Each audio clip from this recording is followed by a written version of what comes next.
Hello my darks, it's the Dark Author here, and welcome back to Deep Dive into Creepypastas, or DDIC for short. In today's third episode of this ongoing series, in which we pick apart famous and well-known creepypastas, giving a summary, our grievances, and overall how we would improve it. Which creepypasta is in our crosshairs for today? Well, it is none other than Eyeless Jack. And yes, I said we, as today I am joined by a very special guest. Everybody please say hello to LafawndaPasta. Hi everyone, my name's LafawndaPasta. I do creepypasta content, more particularly narrations, reviews, commentaries, etc, etc. Occasionally song covers. Thanks Dark for having me on. I can't wait to give my thoughts on Eyeless Jack. Without further ado, I will give you all the summary of Eyeless Jack, so you guys can know what the story is about.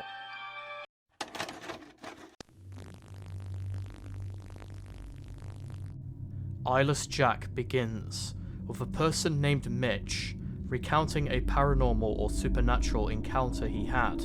It began with him moving into his brother Edwin's house, and for the first week, it was normal. But the normality wouldn't last. It started off small, with what sounded like rustling outside of their home. Mitch originally believes this to be a raccoon, and soon brushes it off to go to bed. The next morning he told Edwin about it, and his brother seemed to agree with what Mitch said. The next night was much worse.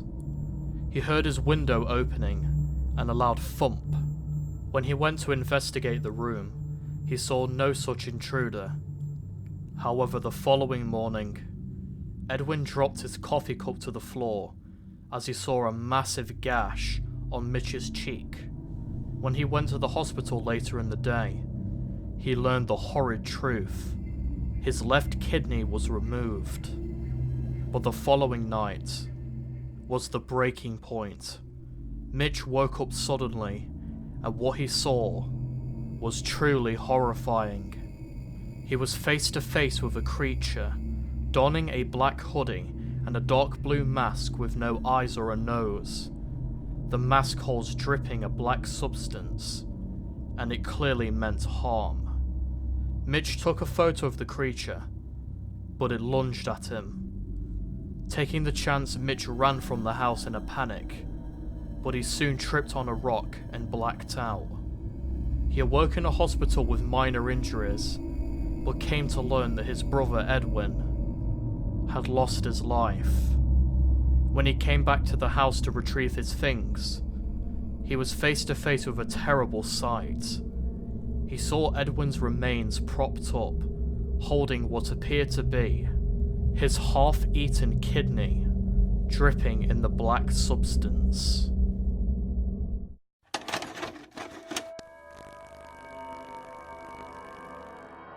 Now I've given you all the summary of Eyeless Jack. What are my opinions on the story? Well, you should know by now if you've been on the channel for a while. I'm not exactly secret about my disdain for this story. But let me condense it down into a few points so that I don't end up repeating myself for half an hour. One of the biggest problems we can all agree on for Eyeless Jack is the protagonist. Mitch is an absolute moron, and there is no way around it. I've never seen a more frustrating protagonist to watch or listen to in a creepypasta than I have with Mitch here. Okay, so first of all, why do you take a picture of the cryptid that's above you? What is the first thing that comes to your head, people, when you see something like Eyeless Jack peering over your bed? Hopefully it's not grab your camera and take a picture of it. If it is, then congratulations, you have more than 3 brain cells, which apparently Mitch only has 2.5. But the stupidity of the characters in this story continues with the law enforcement or the hospital. I don't think any doctor in their right mind would allow somebody to leave the hospital after not even 24 hours of being there after losing a kidney. Like seriously, we're just gonna glaze over the fact that Mitch is suddenly back to normal after losing a kidney. in clearly not a medical way. I'm pretty sure Jack didn't go to medical school and knows how to professionally remove a kidney while leaving his victims in a relatively normal physical state. I think we can all agree that is very stupid to leave in, and not fully mention or build up upon later.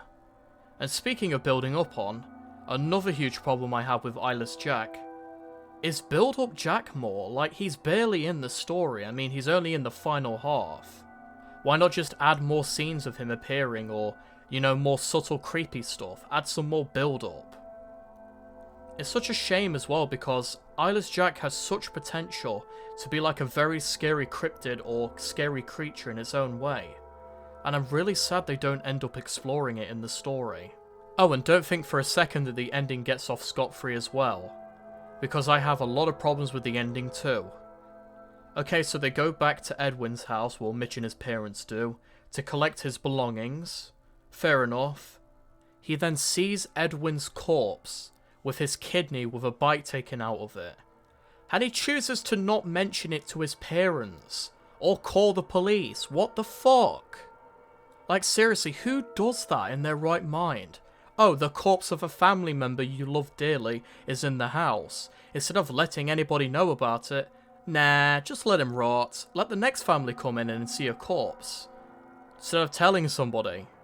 The story in general, in my opinion, is just really rushed, not paced well, not enough details in the horror factor. The characters are very, very stupid. The decisions they make don't make any sense in terms of a normal person, and in general it ruins what could have been a very good monster creepypasta, and instead just makes it really meh. Let's be real everybody, the only reason why Eyeless Jack got famous in the creepypasta community is because of all the simps who draw sexy artwork of him. Like, seriously guys, Eyeless Jack isn't a fucking anime boy or some other stuff like that. He's supposed to be a terrifying, horrible creature who you're supposed to fear, not one you're supposed to ship with something. Now that you've seen my word on Eyeless Jack, let's hear what LaFawnda has to say about it. Eyeless Jack is not a good story. There are so many contradictions and errors that conflict with one another that it makes things hard to take seriously and less believable as the seconds go by. I'm not going to focus on the really small errors, such as I thought it was a raccoon outside. I told my brother and he agreed. Agreed to what exactly? Agreed that there was a raccoon outside. I'm going to focus on the much bigger problems.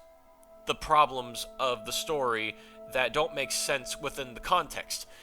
For starters, the protagonist says that he wakes up in the middle of the night and he hears his window opening.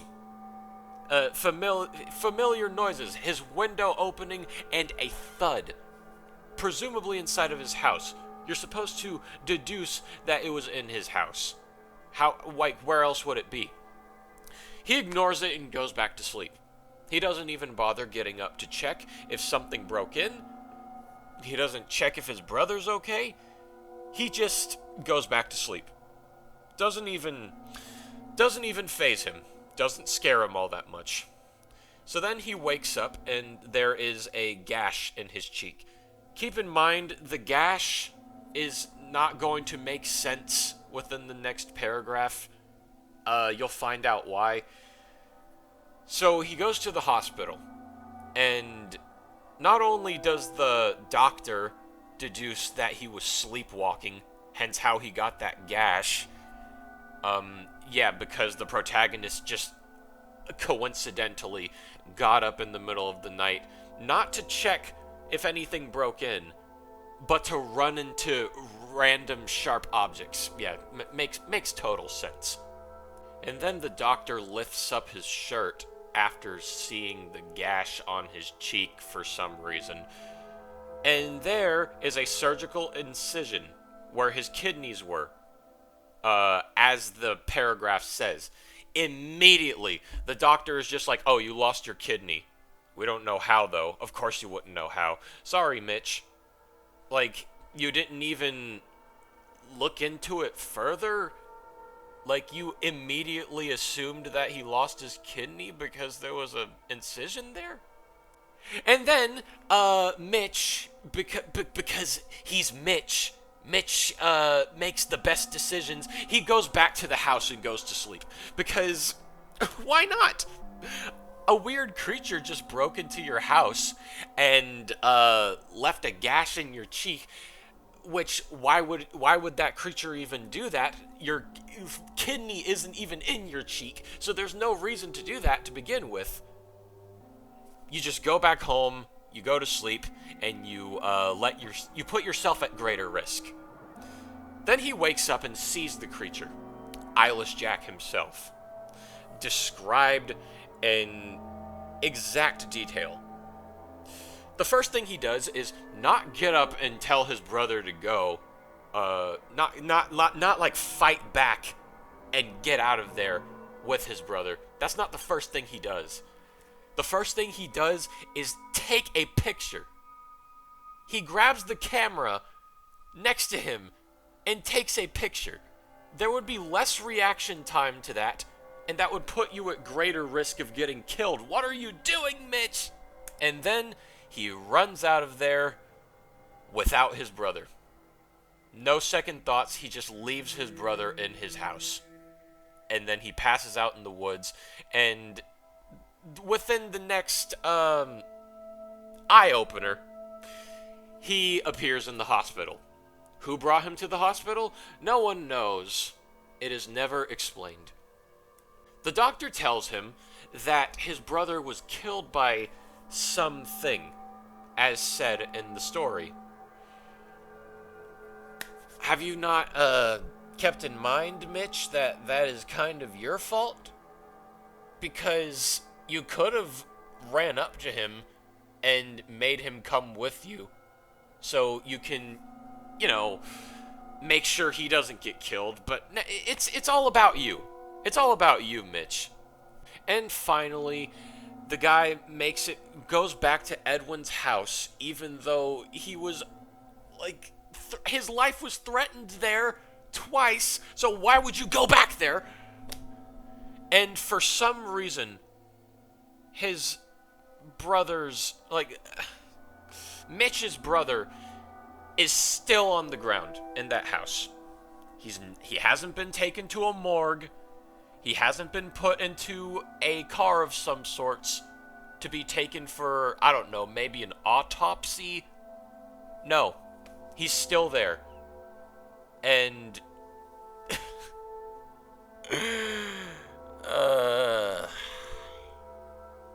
man, this story is frustrating. And also, why didn't you mention Edwin's corpse? Why didn't you tell your parents? Why didn't you get them to, call the cops and tell them about what they found? No? You're just gonna leave the corpse of your brother on the floor? Yeah, Eyeless Jack is bad. Very bad. I know realism doesn't make a story, better by default, but this is both unrealistic and unbelievable, which makes it all the harder to read, all the harder to enjoy, take seriously. Yeah, this is bad. Wouldn't read again.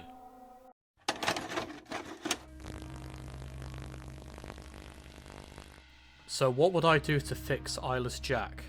Well, this is one of the rare cases where I've already done it. This video was actually planned long before I ever rewrote Eyeless Jack, but due to several things in my life and other projects taking center stage, the rewrite of Eyeless Jack came out before the episode of DDIC did.